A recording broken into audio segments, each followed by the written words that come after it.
Tenemos entonces como título de la predicación de este día, Evangelio Eterno. Se dan cuenta que aquí hay una gráfica con 5 pilares. El por qué el nombre de Evangelio Eterno, a partir de Apocalipsis capítulo 14, versículo 6, hay un relato, el cual creemos que está marcado hacia el futuro. Dice la palabra del Señor: luego vi a otro ángel que volaba en medio del cielo y que llevaba el Evangelio eterno. Quizás sea el único lugar donde la Biblia hace mención explícitamente de la característica o la propiedad o el atributo de este Evangelio. Y dice, y que llevaba el Evangelio eterno para anunciarlo a los que viven en la tierra, a toda nación, raza, lengua y pueblo. Obviamente el contexto declara que hay 3 ángeles que están portando un mensaje específico, mensajes de juicio, etc. Y uno de ellos, el primero de ellos, porta, mientras vuela en el cielo, dice la palabra, el Evangelio eterno. Este mismo evangelio que nosotros predicamos hoy y este mismo evangelio que se predicó hace 2000 años. Un evangelio que es eterno a causa de que su creador es eterno. Pero a razón de que lo que produce el evangelio es eternidad por causa de su buena noticia. Pero también que produce condenación eterna para todo aquel que decidida y permanentemente rechaza el Evangelio eterno. Este Evangelio que no cambia.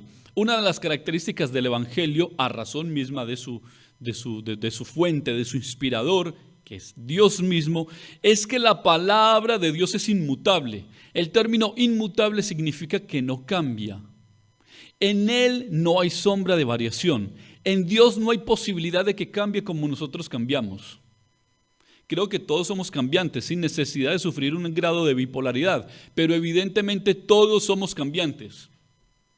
Y todos somos seres completamente insatisfechos, pero la palabra dice que Jesucristo es el mismo ayer, hoy y por los siglos, y asimismo su palabra. Esa es la razón por la cual el Evangelio entonces se le conoce como eterno, y a causa de la eternidad y de la inmutabilidad del Evangelio, que ya dijimos que no cambia y que no sufre de variación, el Evangelio porta en sí mismo 2 características fundamentales. 1, que la Biblia es inerrante, y 2, que la Biblia o el Evangelio, la Biblia, es infalible. Cuando hablamos de que es inerrante, es que no contiene errores, por lo menos en sus escritos originales. El Evangelio mismo, tal como lo ha inspirado el Espíritu Santo de forma original, contiene la palabra de Dios con exactitud. Pero además es infalible, porque ninguna de sus promesas han de fallar. Porque Dios no es hombre para que mienta, ni hijo de hombre para que se arrepienta. Amén.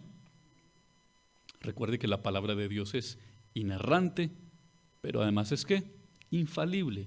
Y esto constituye que además, por causa de que no cambia, el Evangelio, ese Evangelio que nos ha salvado, o por el cual más bien hemos sido salvados, es un Evangelio eterno. Ahora, ¿de qué se trata todo esto que estamos hablando? Recuerde que nosotros como cristianos, creo yo que lo recordamos, el 31 de octubre tenemos una celebración muy importante.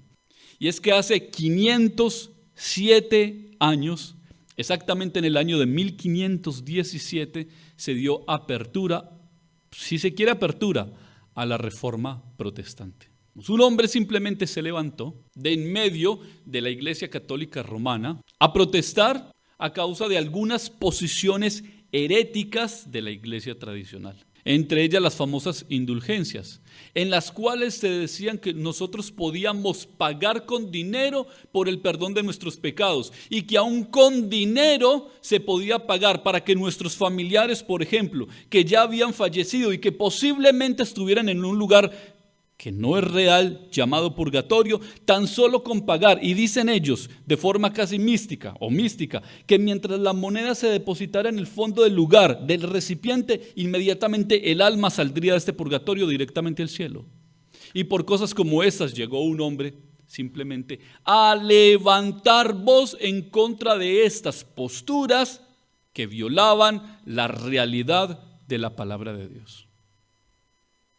Y desde ese momento, aunque no fue propiamente él el iniciador, porque antes de él ya habían otros hombres, estamos hablando de Martín Lutero, antes de él habían otros hombres que ya habían dado algunos pasos y ya habían expresado algunas manifestaciones en contra de estas posturas. Solo hasta ese día se oficializó, aunque la idea no era propiamente generar todo un conflicto, llamémoslo global, ¿cierto?, que traspasara las fronteras y que tan solo la manifestación de estas 95 tesis en el castillo la catedral de Wittenberg en Alemania, esto propició, además porque años atrás ya se había creado la imprenta, que estas tesis fueran esparcidas no solamente por el territorio local donde estaban, sino que fueran esparcidas a otros lugares, y asimismo la reforma protestante creciera como creció hasta hoy,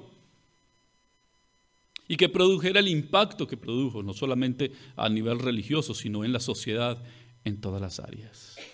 Y saben que la reforma no ha acabado.